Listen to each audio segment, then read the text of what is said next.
Alright you guys, as you can see by the thumbnail, I'm back with another one like the other one. So check it out you guys, I got another banger for you, but this one right here is going to be a little bit different. So as you guys know by now, most of the stories that I put out are about the Mexican Mafia and the Nuestra Familia. However, the common denominator is prison. So as you guys know, most, if not all my stories either involve prison, are about prison, or about the circumstances within the gang element that eventually lead to prison. I also talk about some of the criminal organizations that operate within them, gangs, and the correlation between street and prison gangs. So I try not to be one-dimensional, and the bigger message isn't just about the Mexican Mafia or the Nuestra Familia. It's about showing some of these youngsters and just people in general that might still be caught up in the criminal element that there's nothing to glorify about prison, and that prison credibility don't mean nothing out here in the real world. So the message isn't intended for just one race, creed, or anyone in specific. There's no racial lines, color barriers, or anything like that. It's an open-ended message for anyone and everyone that might be headed down that wrong path. You know, aside from that, I want my audience to be diverse. So if the story's a banger and it has a solid message, I'm always open to present these kinds of stories to you guys.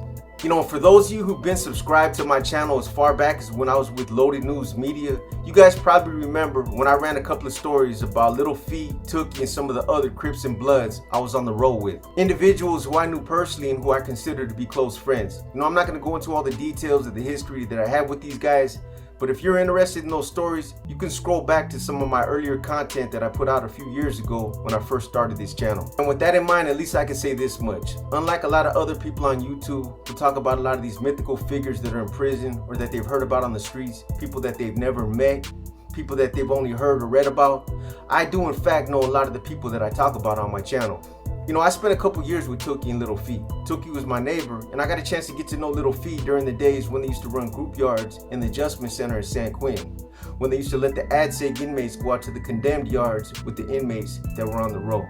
But anyways, my point is this. Unlike most of my recent stories that have been about the Mexican Mafia, this story right here is going to be a little bit different insofar as it's another story that involves the Crips and an incident that occurred in 1994 on B-Yard in Pelican Bay State Prison. And before I get into the details of this story, let me just say this. After hearing this story, I knew I had to run it for you guys because it's a banger, and I'll tell you why. So aside from switching it up and giving you guys, the viewers, a glimpse into how another one of California's big gang factions, the Crips, operates out there on the mainline, it's also a story that demonstrates the detriments of gambling and why most of us were told that gambling and getting yourself into debt was one of the fastest ways to get yourself caught up in prison. And this story is definitely a good example, as one gambling debt ended up causing a slew of chaos. One individual lost his life, several others were stabbed, and then there was some residual effects, some one-on-one phase that continued to kick off over a period of time.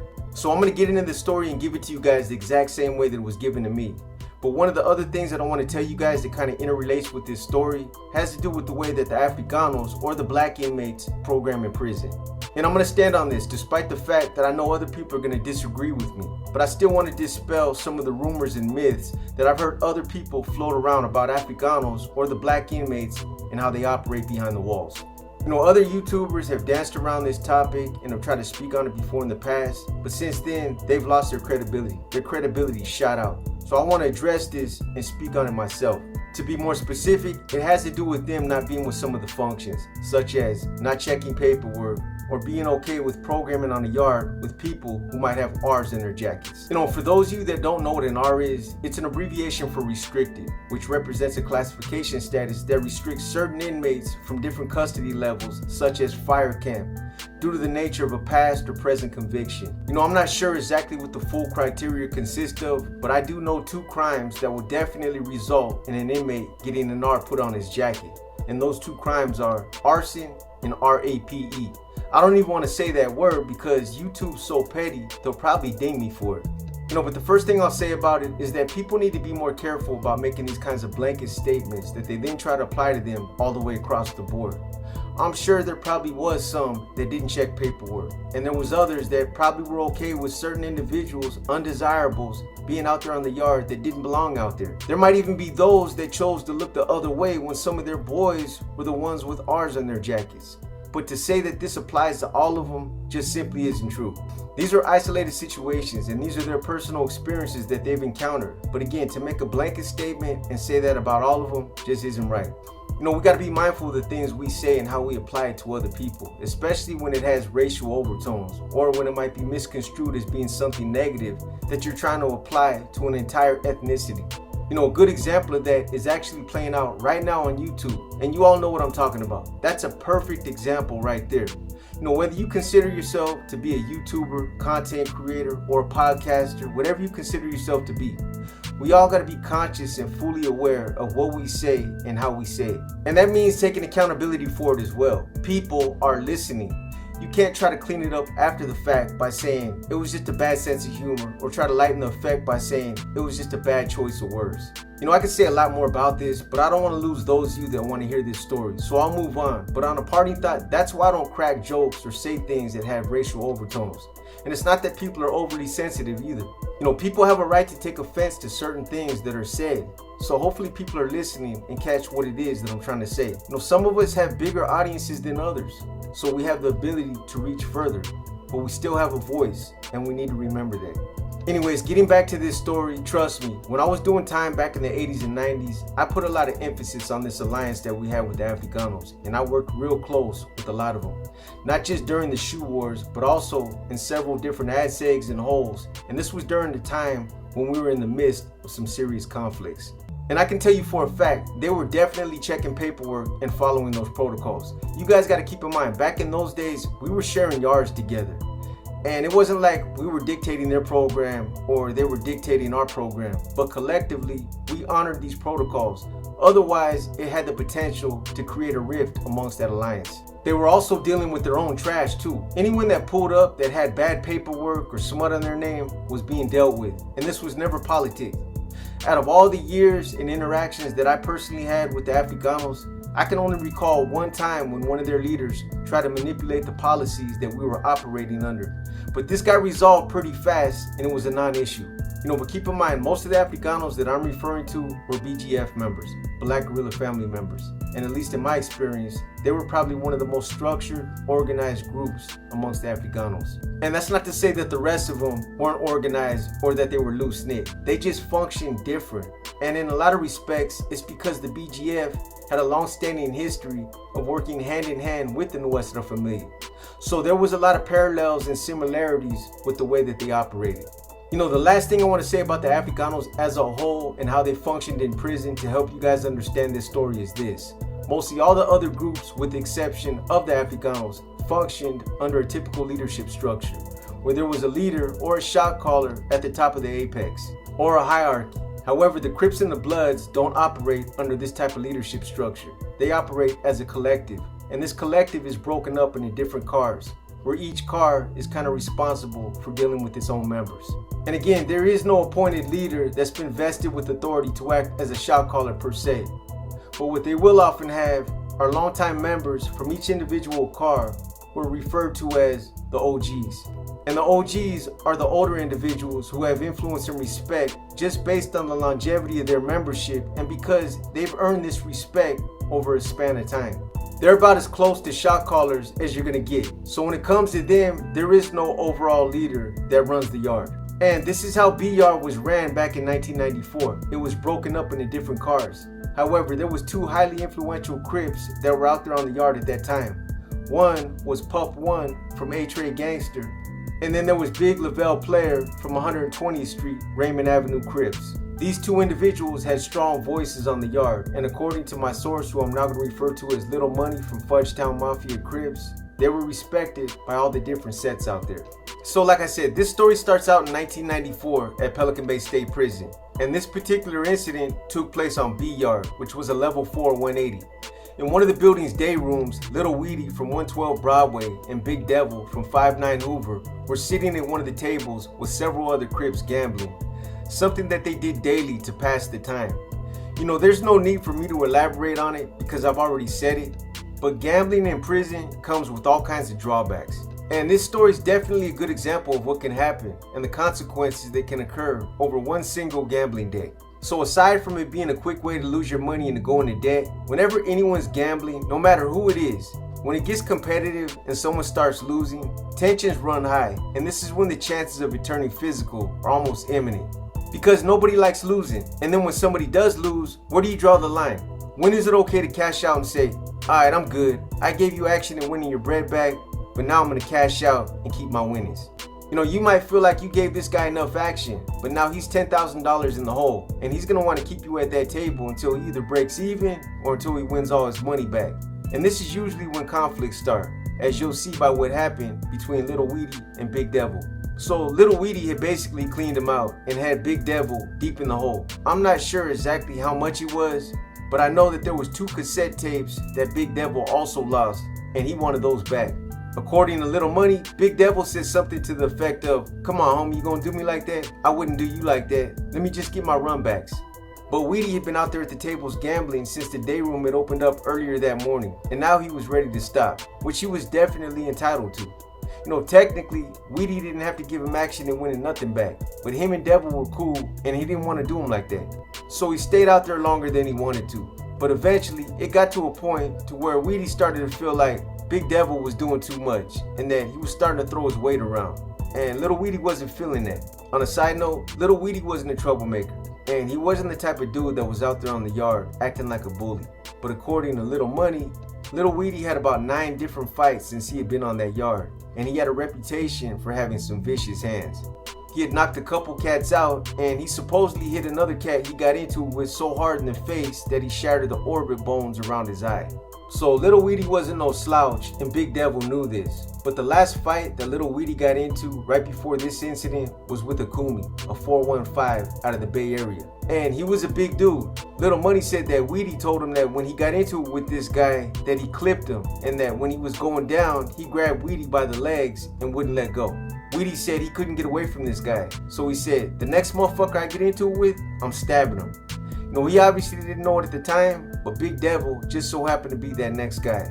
Big Devil, on the other hand, wasn't no slouch either. He had some size on him, and unlike Weedy, Big Devil was known for being a bully. He knew that his size used to intimidate certain people, and if he knew you were one of those individuals who was intimidated by his size, then he'd run with it and push it as far as he could go. So, like I mentioned early on in this story, Little Weedy and Big Devil spent a considerable amount of time interacting at the gambling tables, and they had a pretty solid friendship before this incident. But it's not like they were road dogs, and because things played out the way that they did, this drove a wedge between them, and they ended up falling out. In so many words, Devil made it known that he had no intentions on paying Little Weedy what he owed him, because he felt like Little Weedy took his money and ran with it. You guys also gotta understand that the thing that made this situation even more complicated was the fact that these guys were also from different sets. Technically, they were considered to be arch enemies on the streets, but when prison politics come into play, a lot of the street politics take a back seat and are considered to be dead issues. But then again, on second thought, even if they were from the same set, that only goes so far when you're dealing with gambling debts and somebody that owes you money in prison. Because then it all comes down to your reputation and how you deal with situations like that. You know, if someone owes you money and they refuse to pay you and you accept this without dealing with that individual, then other people are going to assume that they can treat you the same way. And you're not only going to get taken advantage of, but you're also going to lose respect and develop a reputation for being a chump. At any rate, when Big Devil started beating his chest and he told Little Weedy that he wasn't going to pay him, Little Weedy didn't argue with him and he didn't say nothing else about it. And that's obviously because he already knew exactly what he was going to do. So when all this happened, it was already late in the day and the day was pretty much already over.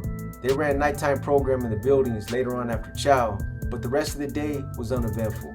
So the following morning, immediately after the first unlock, Little Weedy and Money Rab from Four Trade Gangster took off on the Hoovers in the building's rotunda. Both of them had bangers and they timed it perfectly. So as the other inmates were making their way into the rotunda to either enter the building or exit out to the yard, they fell back, waited and watched for Devil and 2 other Hoovers to make their way into the rotunda. For those of you that don't know what a rotunda is, it's like the main thoroughfare or entrance where the inmates either enter or exit the building. There's a small enclosure that's like a hallway that has gates on both ends that open and close. The officer that's up in the control booth is the one that opens and closes these gates. And the officer that's in the gun tower is the one that pushes the buttons that will either open or close these 2 gates. So what they'll do is they'll open up one gate and they'll leave the other gate closed. They do this so that the inmates will file in and fill it up. Once it's full, the gate behind them shuts and then the other gate will open up that will either allow them to enter into the building or exit out to the yard. But for a brief period of time while they're controlling the gates, all the inmates are locked in the rotunda together. And if someone's going to take off on someone inside the rotunda, it's been a common practice to wait until both gates shut, because then your target's basically trapped inside. Anyways, when the three Hoovers entered the rotunda, Weedy and Money Rab came in from the opposite side and then they initiated the hit. I believe they hit 3 of them. The main target was obviously Big Devil, and even though the other 2 didn't have anything to do with the gambling debt per se, they were targeted along with Big Devil based on their affiliation with the Hoovers. That's just how it works. Guilt by association. You know, keep in mind, it was still early in the morning when they moved on these guys, so they still had cornflakes in their eyes and they caught them completely off guard. The whole incident from beginning to end lasted for about 3 minutes. I'm not sure who the third one was, but they hit Big Devil and Warlock from 9 Deuce Hoover. So as soon as the gunner in the control booth seen the commotion, he opened up both doors, hit the alarm, chambered around, and ordered all the inmates that were in the building and out on the yard to get out on the ground. And they did. They all complied. And then at that point, they went through the whole routine of cuffing everybody up that was involved and taking them off the yard one by one. So because this was an incident that involved Crips on Crips, they basically just slammed them down for about a day or two and they let everybody else continue the program. I believe Little Money said the longest they were locked down was for like a day or two. But during the time when they were on lockdown, the Hoovers ran their own investigation looking into the reasons why this escalated beyond Big Devil and Little Weedy. They wanted to know why 2 other Hoovers were hit that didn't have nothing to do with that situation, and they also wanted to know if anyone else was involved. What it all came down to is that they were out for blood. 3 Hoovers got hit and they wanted to run it back on someone. Typical prison politics. And it didn't take long for them to come up with a potential target either. You know, when something like this happens and people start whispering out there on the yard, there's always those that are more than willing to throw people under the bus and instigate conflict, because that's just what they do. And that's what happened. Apparently someone told the Hoovers that Mad Dog from Front Street Watts was the one that gave Little Weedy and Money Rab the knives to hit Big Devil, Warlock, and the other Hoover that was hit in the rotunda. So fast forward a day or 2 later, after they lift the lockdown and let the Crips out to program with everyone else. So that same day, the Hoovers sent a youngster named Little Pup from 7-4 Hoover to hit Mad Dog for supposedly giving Little Weedy and Money Rab the weapons. But this youngster Little Pup had never stabbed anyone in prison before, and he was highly inexperienced. This was the first time he had ever stabbed anyone, and according to Little Money, he was visibly skittish and didn't know what he was doing. Little Money said he watched this youngster come out of his building and make a beeline across the yard for Mad Dog. And when he got close, he tried to snake him and hit him in his back. And he did. And he was actually able to stab him, but it was done so light that the weapon barely penetrated his shirt and his skin. In fact, it was done so light that when Pup hit Mad Dog thought he tapped him on his back to shake his hand. So when Mad Dog turned around, he put his hand out. I guess it didn't occur to Mad Dog that this youngster had poked him until he looked down and seen the knife in his hand. After that, coupled with the expression on his face, it then registered what had happened. But before Mad Dog could react, Little Pup turned around, hit the burners, and took off towards his building. And then when he got close to his building, he tossed the weapon and shot straight inside the rotunda. From the Hoovers' perspective, it was a complete fail. But the responsibility was theirs, because they should have never sent a youngster who was half-cocked. He wasn't laced up and he was scared, so they had to own that one. But anyways, after this second incident, nothing happens on the yard for a couple of days. But just keep in mind, for the purpose of this story, that this one gambling debt has already resulted in 3 stabbings and an attempted stabbing. So 5 Crips have already been taken to ADSA. You got Little Weedy from 112 Broadway Crip, Big Devil from 5-9 Hoover, Warlock from 9 Deuce Hoover, and the 3rd Hoover that was also stabbed. Little Pup didn't get caught, and Mad Dog just basically walked away. They didn't get caught, so they both stayed out on the yard. But this was just the start of this little fiasco. There was still a lot to come. So over the next few days after this youngster Little Pup tried to stab Mad Dog, the yard starts talking and people start trying to stir the pot. all the instigators start chirping about how Mad Dog didn't do nothing after this youngster tried to stab him in the back, that he needs to get his run backs, etc, etc. But this is the thing, at the time that happened, Mad Dog had a good thing going where he was getting weed sent in through his radio. I'm not sure exactly how he was doing it, but that ain't important. The bottom line is, he was getting it in, and he obviously didn't want to lose that plug. And he knew that if he got rolled up and went to the hole, that plug was definitely going to get shut down. But regardless to how good something like that might be, you got to draw the line somewhere, especially when your name rides on it. And that's what Mad Dog did. During the few days immediately after Little Pup poked Mad Dog in the back and nothing happened on the yard, there was no movement on Mad Dog's part because he was waiting for his next shipment to come in. So according to Little Money, Mad Dog had a street knife smuggled in and he was safe keeping it somewhere. But Little Money knew he had it. So when Mad Dog finally got his package, that same day, he got the knife from wherever he was having it safe kept, rolled it up in a piece of newspaper, put it under his arm, and then he went to work. Little Money said that Mad Dog was a kitchen worker, so while he was working in the kitchen, he was basically able to get a visual on the whole yard as they came into the chow hall to get their trays. So as Mad Dog was standing there scanning the yard, he still had the knife under his arm wrapped up in newspaper so that he could grab it, unroll it, and have it ready when he needed it. And then at one point, I guess he seen an individual who they called G from 107 Fresno Hoover.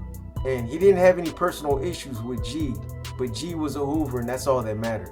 So when it was go time, Mad Dog walked out of the kitchen and made a beeline straight for G, who by then was laying down on the grass.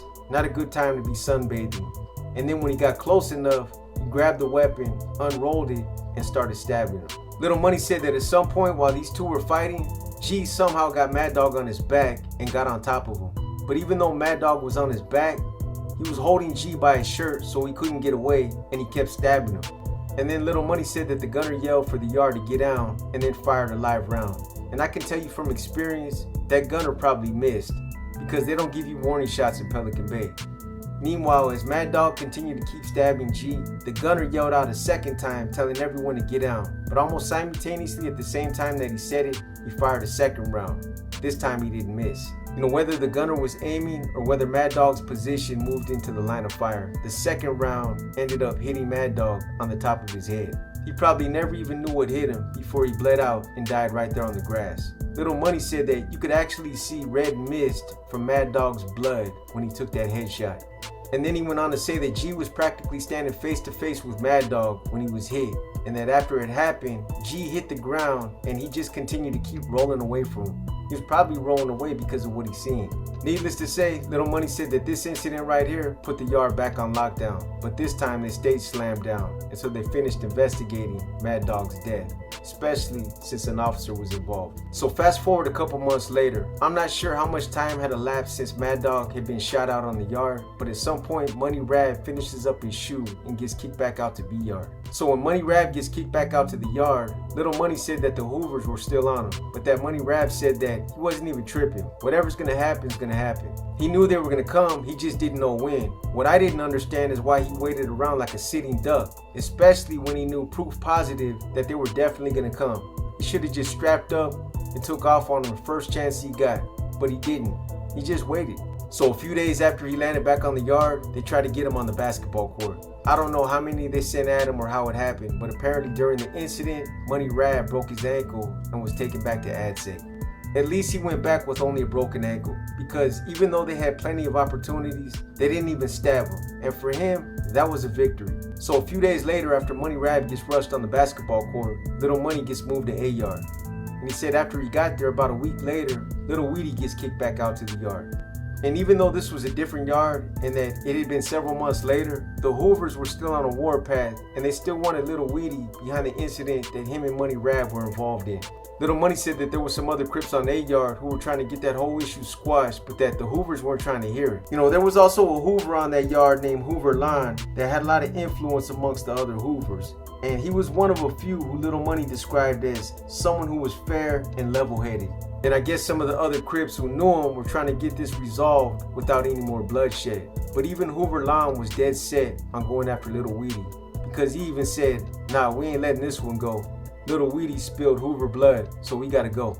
You know, I don't want to get off track, but when Little Money was giving me the details of this story, it was obvious that the Hoovers were out there on the yard making some power moves and that the Hoover car carried some weight. but this is what I didn't understand. Or maybe I just need to do more homework on the Hoovers' history and that whole political breakdown. Because here's the thing, I was always under the belief that the Hoovers were kind of like the Fresno Bulldogs to the Norteños. They were a big part of the Crip faction, but at some point they broke away from the Crips' main collective and called for their own independence. You know, like Fresno, the Hoovers are deep. And again, the same way Fresno went against the grain and became a target for the entire Northern Car, I was always under the impression that all the other Crip factions considered them to be rivals. And if this is in fact true, then when it comes to this story and this specific situation, then why didn't the rest of the Crips band together out on the yard and stand together to stop these guys from throwing their weight around? It seemed like the Hoovers were doing what they wanted to out there, and that either nobody wanted to step to them, or that the other Crips that were out there on the yard had a different political agenda. That if it didn't specifically or directly affect their car, that it wasn't none of their business. Maybe somebody can give me some clarity on this in the comments. You know, I know that the different Crip sets are broken up and that they have separate cars, but do all these different cars ever come together and stand in unison against the Hoovers the same way the Norteños did against the Fresno Bulldogs? Or is there some type of political consensus that forbids them from standing together against the Hoovers? You know, and don't get it twisted, I don't have a dog in this fight whatsoever. I'm just trying to understand the political scheme and how it works when it comes to the Hoovers. Anyways, it was either after the second or third day that Little Weedy hit the yard that the Hoovers finally made their move. When Little Weedy was coming out of the chow hall with his celly, who they call Banker from the rolling 60s, the Hoovers tried to push up on both of them. And they did this because they knew Banker was one of them old school Crips who was probably going to honor one of the unwritten rules, that no matter what happens, you always ride with your celly, and no matter what, you always have his back. Little Money said that the whole move was basically a scare tactic and a showing of force that was done for the purpose of sending a message. And the message was that the Hoovers had a presence out there on the yard and that Little Weedy shouldn't get too comfortable. You know, the other thing that Little Money said that was kind of interesting is that when the Hoovers did this, when they surrounded Banker and Little Weedy, is that they looked like they were in some type of military formation. But nothing happened that day. And then he also said that Hoover Lawn and Banker had a good rapport in that yard and that they used to interact all the time. But when Weedy settled up with Banker, that strained their relations and it changed everything. And it was obvious by what happened next that Hoover Lawn felt some type of way about Banker's position when it came to Little Weedy. Because Banker had his back, and it was clearly obvious. So it was about a day or two later, after the Hoovers surrounded Weedy and Banker on the yard, when Little Money said he seen Banker come out of his building and start walking towards R&R to go pick up his quarterly package. He said that when he was watching him walk across the yard, that he also seen Hoover Lawn on the opposite side of the yard walking towards him, and that they were basically going to cross paths at some point, but that it didn't look like it was done by design or that Hoover Lawn had purposely set this up. They were just both out there on the yard, and coincidentally, they were going to cross paths. Little Money said that when they got close to each other, Banker put his hand out to shake Hoover Lawn's hand, but instead of shaking Banker's hand, he hit him on the side of the face. You know, and at first, Little Money thought he stabbed him because they were all the way on the other side of the yard when he seen it, but then later on he found out that he just punched him. Apparently later, after talking to Banker, he found out that this was more about teaching Banker a lesson. Basically, that he could have got him if he wanted to, which I really didn't understand. Because the same could have been said about him as well, and that was neither here nor there. You know, I'm sure Banker could have used the cloak of their one-time friendship to get close enough to snake him if he really wanted to as well. So this one right here, this message that Hoover Lawn was trying to send, went right over my head. Anyways, according to what Little Money said, this incident happened so fast between Hoover Lawn and Banker that Hoover Lawn was already walking away before Banker could even react. Because it wasn't just the shock of what happened that caused Banker to hesitate. Later on, he'd tell Little Money that he thought Hoover Lawn was strapped too. Either way, this wasn't something that Banker was just gonna let ride either. As far as he was concerned, Hoover Lawn crossed the line when he put his hands on him. So their friendship was as good as done from that point on. So apparently Weedy and Banker knew that sooner or later, things were bound to kick off with the Hoovers. There was no way around it. And based on what had already had happened, it was unavoidable. But instead of waiting around like sitting ducks, they decided that they were going to initiate it and that they were going to catch the Hoovers slipping. So according to Little Money, they started formulating a plan of attack, which also included making the weapons that they were going to use. And I'm not sure why they couldn't get any bangers at first, but at one point, they were trying to make bats or clubs with rolled up pieces of magazine paper. You know, you basically roll up pieces of magazine paper from some of the thicker magazines like National Geographic's, Forbes, Men's Health, until it's thick enough to form your stock. The concept is to roll the paper up so tight that it returns back to its natural form. What is paper? It's wood. But they had issues with not rolling the paper up tight enough, so they abandoned that idea and went back to plan B, to get weapon stock off the yard and to make 2 quick bangers. Unfortunately, in order to do this, they had to compromise their security and ask people to assist them with weapons that they didn't necessarily trust. So anyways, they end up getting some weapon stock, and at one point when it's go time and they're ready to go, something kicks off on the yard with the Northerners and they go on lockdown, which obviously puts their plans on hold. So a few days later, when the lockdown's lifted and they think today's the day that they're going out to the yard, the welders come in and they put their building on lockdown because the welders are working on their doors. Straight buzzard luck, but this definitely brings back memories from prison, because it seems like every time you got ready to do something like this, something beyond your control happened and it always kept getting delayed. You know, in these situations right here, your nerves are already shot out in anticipation for what's about to happen, and then things just keep happening that are beyond your control. And then when the welders finished making their rounds and it looked like they were finally going to go to the yard the following morning, they got an unexpected visit that shit all over their plans. And this time it was for good. So a group of COs run into Banker and Little Weedy's building and they make a beeline straight for their door. Somebody had obviously dropped a kite on them with intentions of canceling out their plans, probably because they didn't want to go on lockdown. Anyways, when the COs came in, they came straight to their door and they told them to cuff up.